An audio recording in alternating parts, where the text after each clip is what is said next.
mo bang mamatay tayo lahat? Hindi naman! Tara, tulungan natin sila!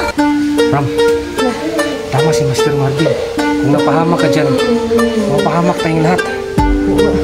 Kapag pag-isipan natin ito, paano natin iligtasin yung mga bata? Anong hinihintay nyo? Pasko? Kung ang ayaw nyo gumawa, ako ang gagawa!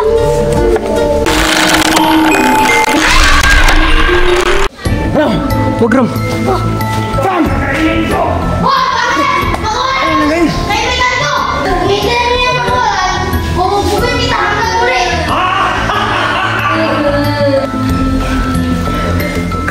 Ikutan na lang natin sila. Habang busy pa sila dapat sa kayo. Saan tayo ikot?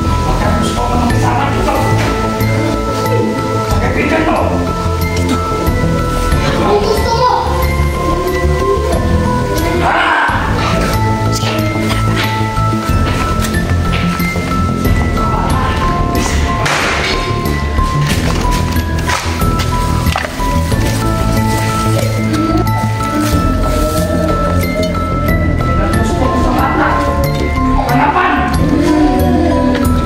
Bumubugin kita!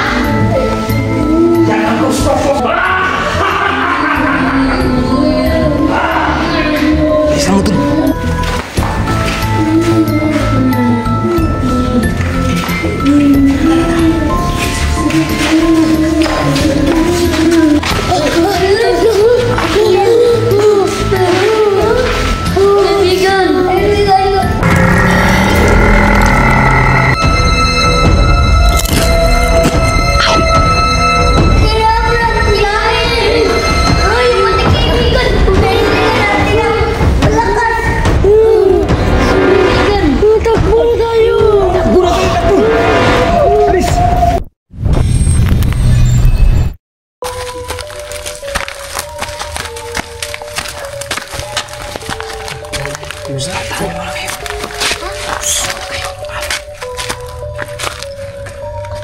May narinig ako dito eh. Ha?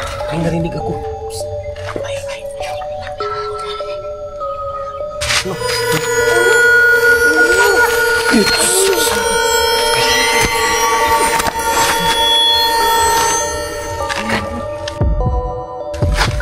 Mr. Carbil, ano yan? Pagkatawan niya lang doon. Parang hindi ka naman itong kaya eh.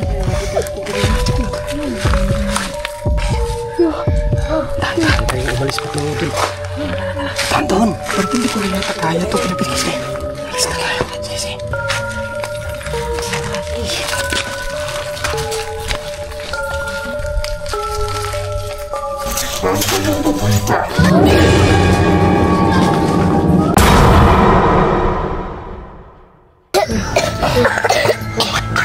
Guys, nakita nila yung ano? Ano kayo? Sabi.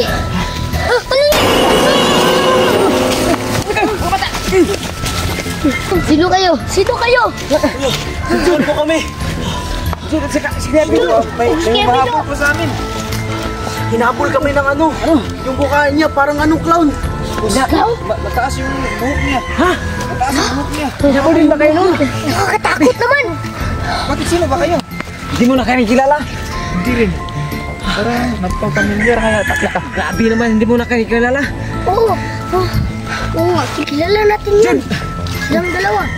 Magkakasama tayo nung araw.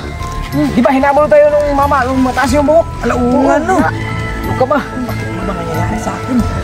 Baka kilala kayo? Bakit sa'yo? Oo nga eh, naalala ko siya. Uy, sabihin niya nga sa akin anong klaseng halimaw yun. Grip, paliwala ko na Grip. Ganito kasi do. Tsaka Dol, wait. Asan si Boss Tibiadino? Boss Adino do. Wala na do. Anong wala na nung ibig mo sabihin? Salvage kasi siya. Salvage? Sino nang salvage sa kanya? Duda namin, yung nakaitim. Nakaitim? Sino nakaitim? Do. Ang nangyari kasi do, may isang box na nabuksan yung batang si Tungtong. Tapos Dol?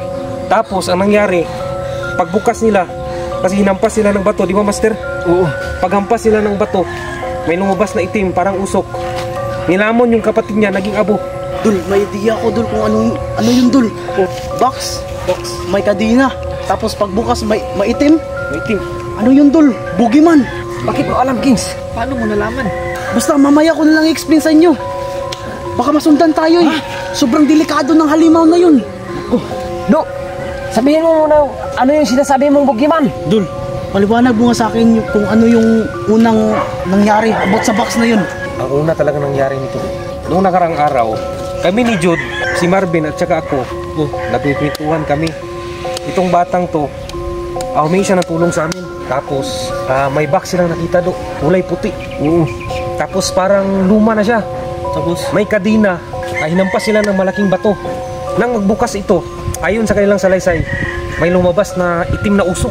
Tapos, noong hinawakan ni Master Marvin, yung abo, na-confirm niya na yun na yung abo ng kanyang kapatid. Tama talaga ako, Dul. Ano?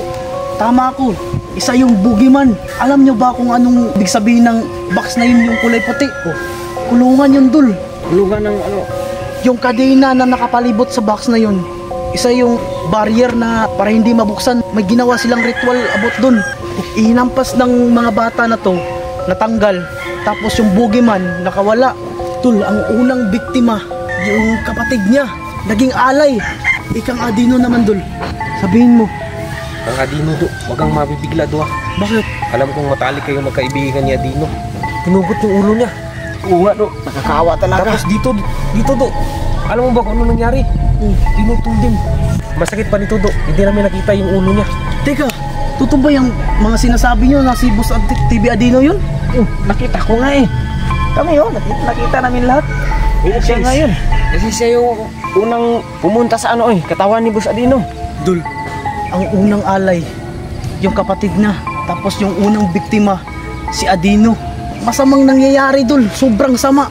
Do, pagdating naman sa area, wala yung ulo ni Adino. Pero yung damit niya, yan yung huling nakita namin sa kanya. Bakit ba kasi hinayaan yung mga bata na mabuksan yung box na yun? Hindi namin alam eh. Biglang nawala yung bata.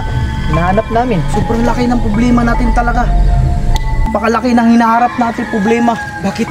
Dul, sobrang delikado ng halimaw na yun. Lahat tayo pwedeng ubusin. Tsaka paborito niyang kainin mga bata. Hindi. Nasaan yung isang kasama nyo? Si Ram. Nasaan?